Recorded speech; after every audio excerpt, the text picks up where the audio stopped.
Hi. మనం ఉదయం లేచిన కాంచి రాత్రి వరకు చాలా వీడియోలు చూస్తాం. ప్రతి ఒక్కరు ఇప్పుడు మొబైలే ఎక్కువ యూజ్ చేసుకుంటున్నారు. నేను అంతే, అందరూ కూడా అంతే. లేచిన కాంచి పడుకునే వరకు ఎక్కువ ఏంటంటే ప్రతి ఒక్కరికి మొబైలే. ఇలాంటి సమయంలో చాలా వీడియోలున్నాయి. యూట్యూబ్ గానీ, ఇన్‌స్టాగ్రామ్ గానీ ఓపెన్ చేసిన తర్వాత చాలా వీడియోలు మనకేమవుతాయి రన్ అవుతూ ఉంటాయి. అలాగే మన వీడియో కూడా వస్తుంది. మరి అన్ని వీడియోల్లో మన వీడియో ఎందుకు చూడాలి? మన వీడియో మిగతా వీడియోలకి, మన వీడియోలకి డిఫరెన్స్ ఏంటి? మన వీడియో వల్ల ఏమైనా యూజ్ ఉందంటే అడిగారు. మన వీడియో వల్ల మనకు ఫస్ట్ ఏంటంటే నాలెడ్జ్ మనకి ఇంప్రూవ్‌మెంట్ అవుతది. నెక్స్ట్ ఆదాయం. మెయిన్ మనకు కావాల్సింది ఏంటంటే ఆదాయం. ఆ ఆదాయాన్ని మనం ఎలా సంపాదించాలా? ఎలా పెంచుకోవాలా? ఎలా దాచుకోవాలా? భవిష్యత్తుని మనం ఎలా ముందుకు నడిపించాలా? అన్నది నేను ఫుల్ ఫ్లెడ్జ్డ్‌గా అంటే 100% అని నేను అనను గానీ 50, 60, 70% వరకు మనం చెప్పగలం. ఖచ్చితంగా మనం మన వీడియో వల్ల ప్రతి ఒక్కరికి కూడా 5 నిమిషాల వీడియో అంటే 5 మినిట్స్ వీడియో గాని మీరు చూస్తే గనక మీకు అంతర్గతంగా ఏదో ఒక ఆలోచన కలుగుతది. చేసే పనుల మీద ఖచ్చితంగా మనం ఫోకస్ అయితే పెడతాం. ఖచ్చితంగా మనలో మార్పు అయితే చేంజెస్ అయితే వస్తాయి. కాబట్టి ప్రతి ఒక్కరు చాలా వీడియోలు చూస్తున్నాం. అందులోనే మన వీడియో కూడా మీరు చూడండి. లైక్ చేయండి, షేర్ చేయండి, సబ్స్క్రైబ్ చేయండి. ప్రతి ఒక్కరు కూడా చూడండి. మనం ఎక్కువగా చెప్పేది ఏంటంటే ఎడ్యుకేషన్ కోసం చెప్తాం.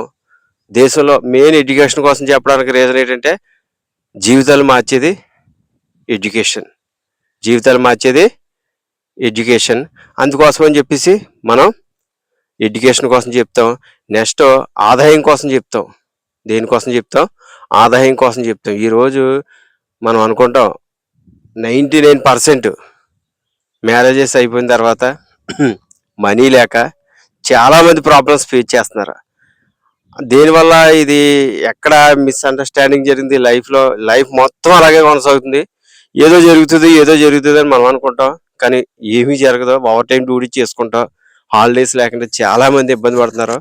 దీనికి మెయిన్ రీజన్ ఏంటంటే ఆదాయం. ఆదాయానికి మన ఆదాయాన్ని ఎలా రాబట్టాలంటే స్కిల్స్ స్కిల్స్ ద్వారా మాత్రమే మనకి ఆదాయం వస్తుంది తప్ప మిగతా దేని ద్వారా కూడా మనకి ఆదాయం రాదు. మరి స్కిల్స్ మనలో ఉన్న ఏ స్కిల్స్ ఉన్నాయో ఆ స్కిల్స్కి మనం ఏం చేయాలి? ఇంప్రూవ్మెంట్ చేసుకుంటే మనకి ఆదాయం పెరుగుతుంది. నెక్స్ట్ ఏంటంటే పిల్లలకి చాలామంది ఏదో ఒక వర్క్ నేర్చుకోండి అని చెప్తున్నారు.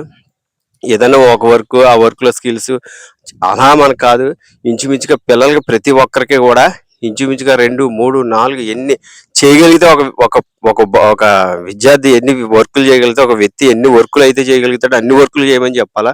అన్ని వర్కుల మీద ఏకకాలంలో ఫోకస్ పెట్టమని చెప్పాలి. అలా ఫోకస్ పెట్టినప్పుడు ఏమవుతుందంటే ఆదాయం పెరుగుతుంది. అంతే తప్ప ఒకే దాన్ని నమ్ముకొని దాంతోనే మన జీవితం కొనసాగించాలంటే మన జీవితం అంతా ఏమైపోద్ది?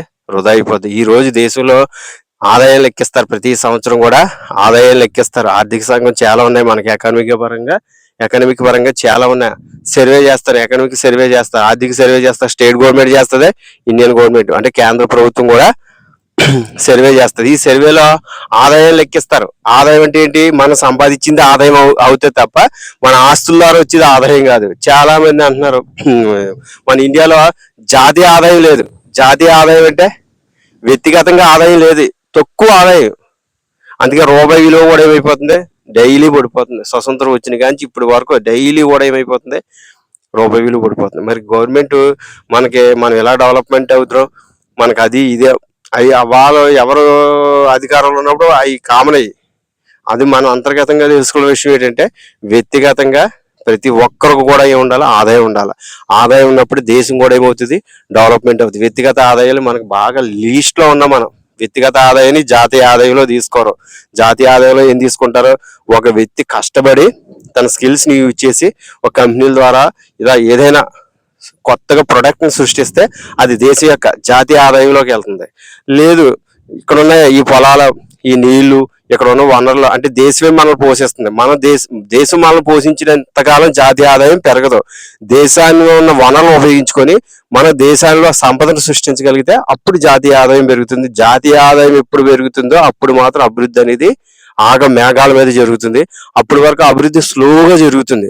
అది దాన్ని అభివృద్ధి అనరు, దాన్ని ఆదాయం కూడా అనరు. కాబట్టి ప్రతి ఒక్కరు కూడా వ్యక్తిగతంగా ఒకే నైపుణ్యాన్ని కాకుండా అనేక నైపుణ్యాల మీద, అనేక వర్కుల మీద ఏకకాలంలో దృష్టి పెడితే మనం అనుకున్నది సాధించడానికి బాగుంటుంది. మనం అనేక రకాలుగా కూడా మనం ఇవ్వచ్చు, సక్సెస్ అవ్వచ్చు.